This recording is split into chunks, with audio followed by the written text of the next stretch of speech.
প্রিয় দর্শক, কল্পনা করুন তো, প্রায় 1300 বছর আগে কুফা শহরের এক তরুণ ব্যবসায়ী কাপড় বিক্রি করতেন। মানুষ তাকে চিনত তার সততার জন্য, সুজাকতার জন্য। কেউ ভাবতেই পারেনি এই সাধারণ ব্যবসায়ী একদিন হয়ে উঠবেন ইসলামের আইন শাস্ত্রের সবচেয়ে বড় ইমাম, যার অনুসারী আজও পৃথিবীর কোটি কোটি মানুষ।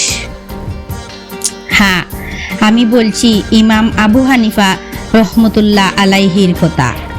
তিনি ছিলেন জ্ঞানের বাতিঘর, তাকওয়ার প্রতীক এবং সত্যর জন্য আপোষহীন এক মহান ব্যক্তিত্ব।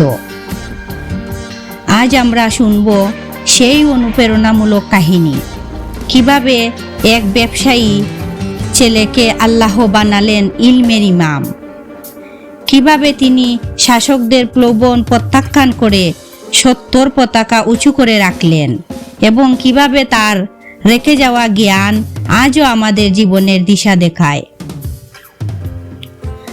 আসসালামু আলাইকুম প্রিয় দর্শক, এ যে হিস্টোরিক্যাল স্টোরিতে আপনাদের স্বাগতম। সম্পূর্ণ কাহিনী শুরু করার আগে আপনারা চ্যানেলটি সাবস্ক্রাইব করে নেবেন পরবর্তী ইসলামিক ভিডিও পাওয়ার জন্য, এবং লাইক কমেন্ট শেয়ার করতে ভুলবেন না।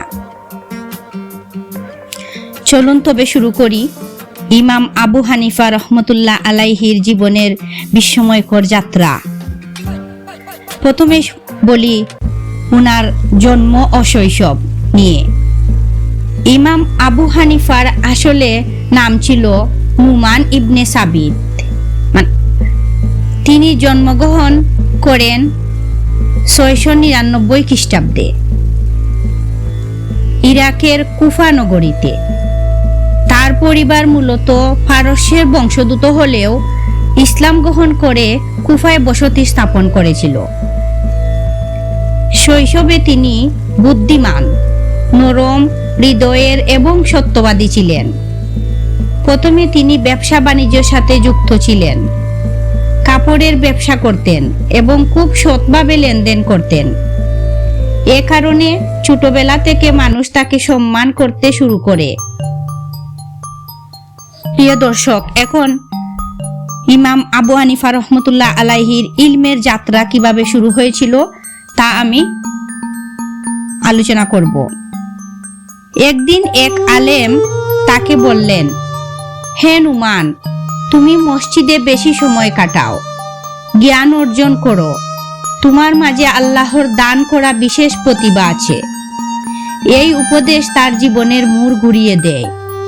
এরপর থেকে তিনি পুরোপুরি নিজেকে ইলমের সাধনায় নিয়োজিত করেন। কুফা ছিল জ্ঞানের নগরী। সেখানে হাজারো সাহাবী ও তাবেঈ বসবাস করতেন। আবু হানিফা তাদের থেকে সরাসরি ফিকহ, হাদিস ও কুরআনের জ্ঞান অর্জন করেন। তিনি প্রায় 4000-এরও বেশি আলেমের কাছে শিক্ষা নিয়েছিলেন। প্রিয় দর্শক, এখন আমরা পরবর্তী ধাপে চলে যাব। তার আগে আপনারা চ্যানেলটি সাবস্ক্রাইব করবেন এবং লাইক কমেন্ট শেয়ার করবেন, সম্পূর্ণ ভিডিও দেখবেন। এখন তিনি জ্ঞানের গভীরতা কতটুকু অর্জন করেছিলেন আমি এই ভিডিওতে বিস্তারিত আলোচনা করব। ইমাম আবু হানিফা শুধু হাদিস মুখস্থ করতেন না, বরং প্রতিটি হাদিসের ফিকহ দিক, বাস্তব প্রয়োগ ও যুক্তি নিয়ে গভীরভাবে চিন্তা করতেন। তিনি ছিলেন অত্যন্ত তীক্ষ্ণ বুদ্ধিসম্পন্ন। যখনই কোনো জটিল প্রশ্ন আসতো, তিনি কুরআন, হাদিস, সাহাবাদের মতামত ও নিজের কিয়াসের মাধ্যমে সমাধান বের করতেন। একজন সাহাবীর বর্ণনা থেকে জানা যায়, তার কাছে যখন কোনো প্রশ্ন আসতো, তিনি প্রথমে কুরআনে উত্তর খুঁজতেন, না পেলে হাদিসে, না পেলে সাহাবাদের ইজমা দেখতেন। এরপরও না পেলে কিয়াস বা যুক্তি ব্যবহার করতেন। এভাবেই তার ফিকহ হয়ে উঠে সুবিন্যস্ত, যুক্তিসম্মত এবং সাধারণ মানুষের জন্য সহজবোধ্য। প্রিয় দর্শক, ধৈর্য ধরে ইমাম আবু হানিফা রহমতুল্লাহ আলাইহির বিস্তারিত জীবনী এবং তিনি কিভাবে দুনিয়ার প্রতি অনাসক্তি ছিলেন এবং তিনি কিভাবে কোরআনের আলো বিস্তার করেছিলেন, জ্ঞান অর্জন করেছিলেন এবং তিনি কিভাবে মৃত্যুবরণ করেছেন, সম্পূর্ণ ঘটনা আজকের ভিডিওতে আপনারা জানতে পারবেন। ধৈর্য ধরে ভিডিওর সাথেই থাকবেন এবং সম্পূর্ণ ভিডিও দেখবেন। লাইক, কমেন্ট, শেয়ার করতে ভুলবেন না। যদিও তিনি ছিলেন ধনী ব্যবসায়ী, তবুও দুনিয়ার প্রতি তার আসক্ত ছিল না। তিনি নিজের ব্যবসার লাভ থেকে ছাত্রদের সাহায্য করতেন, গরিবদের খরচ চালাতেন, এমনকি অনেক সময় নিজের উপার্জন সবটাই আল্লাহর রাস্তায় ব্যয় করে দিতেন।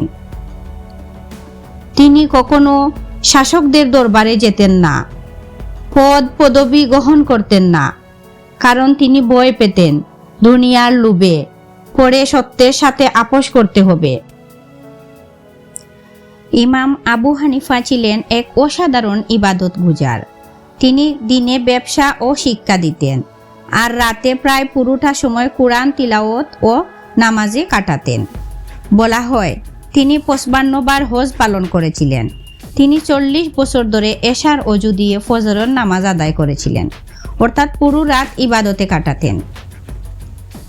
তার ছাত্রদের মধ্যে ছিলেন অনেক বড় বড় আলেম, যেমন ইমাম আবু ইউসুফ রহমতুল্লাহ আলাইহি, ইমাম মোহাম্মদ রহমতুল্লাহ আলাইহি, ইমাম জুফর রহমতুল্লাহ আলাইহি প্রমুখ।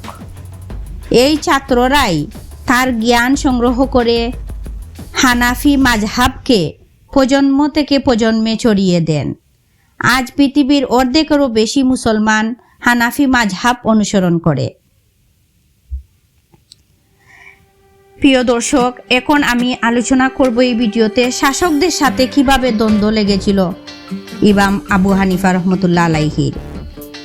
ইমাম আবু হানিফাকে বারবার প্রস্তাব দেওয়া হয়েছিল তিনি যেন কুফার কাজী বা কুফার বিচারক হন, কিন্তু তিনি প্রত্যাখ্যান করেন, কারণ তিনি জানতেন যদি বিচারক হন তবে শাসকদের অন্যায় রায় সমর্থন করতে হবে।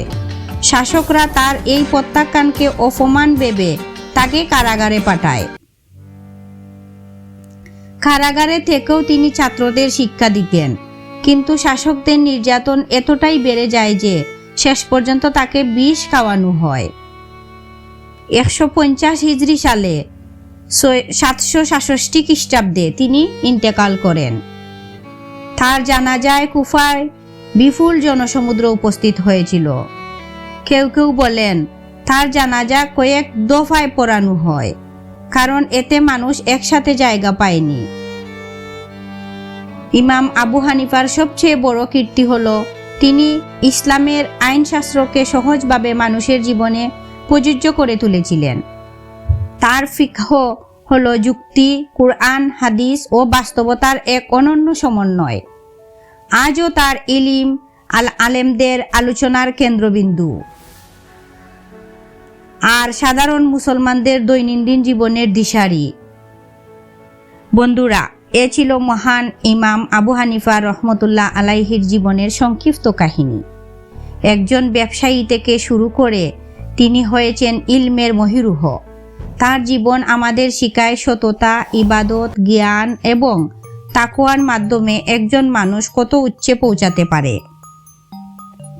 আসুন আমরা তার জীবন থেকে শিক্ষা নেই আর আল্লাহর পথে নিজেদের নিয়োজিত করি। আল্লাহ আমাদেরকেও ইমাম আবু হানিফার মতো ইলিম, তাকওয়া ও সত্যনিষ্ঠা দান করুন। প্রিয় দর্শক, আমার এই ইমাম আবু হানিফা রহমতুল্লাহ আলাইহির জীবনী উপস্থাপন করা আপনাদের একটুও যদি ভালো লাগে তাহলে চ্যানেলটি সাবস্ক্রাইব করবেন এবং পরবর্তী ইসলামিক ভিডিও পেতে চ্যানেলটি সাবস্ক্রাইব করে লাইক, কমেন্ট, শেয়ার করবেন এবং পাশে থাকবেন। আপনারা পাশে থাকলে আমার ভিডিও তৈরি করতে ভালো লাগবে। আপনাদের উৎসাহ এবং প্রেরণা আমাকে অনেক প্রেরণা যোগাবে। ওকে প্রিয় দর্শক, ভালো থাকবেন। আল্লাহ হাফিজ। আসসালামু আলাইকুম।